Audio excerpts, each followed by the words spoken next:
let me take you around the world, where the stories of the day are as dramatic, heart-rending, and illuminating as ever.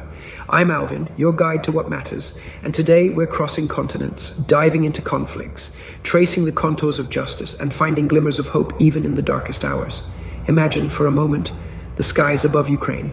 Last night, those skies were filled with the roar of hundreds upon hundreds of missiles and drones, unleashed in one of the most intense aerial assaults since the war began.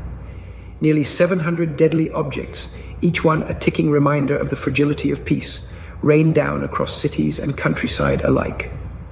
The stories emerging are devastating. Dozens injured, emergency rooms overwhelmed, communities shaken, and most tragically, 4 lives lost. One of them a child, just 7 years old. As the sun rises, we hear of hospitals struggling to keep the lights on, families huddled in uncertainty, and a nation once again facing the unbearable challenge of resisting aggression on a scale that, for many around the world, is almost unimaginable.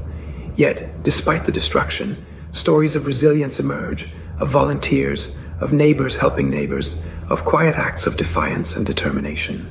The world watches, sometimes in horror, sometimes in admiration, but never with indifference. Now let's step away from the Eastern European plains and travel over the Atlantic to the vibrant, sun-drenched streets of Rio de Janeiro. There, a very different kind of tragedy has unfolded, one that is, in its own way, just as heart-stopping. Brazilian authorities launched what has become the country's deadliest police raid in history, targeting a drug trafficking gang in one of Rio's neighborhoods. The death toll, as of this morning, has reached a staggering 121 people. Let that number sink in. Behind each figure, there are stories of loss, of families torn apart, of a city caught between the fight for security and the deeply human costs of that struggle. Rio's skies, so often the backdrop for carnivals and celebration, are shadowed today by grief and by urgent questions about the balance between law and order, justice and safety, the images, the voices, the sheer scale of the loss. These are the stories that remind us that security is never simple and that the price of peace is rarely, if ever, evenly shared.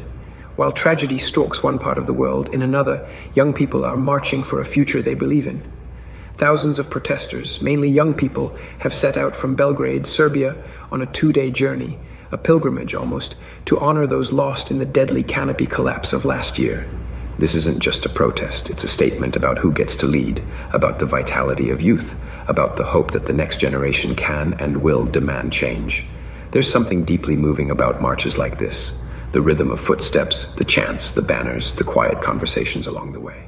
For 2 days, roads become corridors of conversation, of memory, of aspiration. In Serbia, the youth are not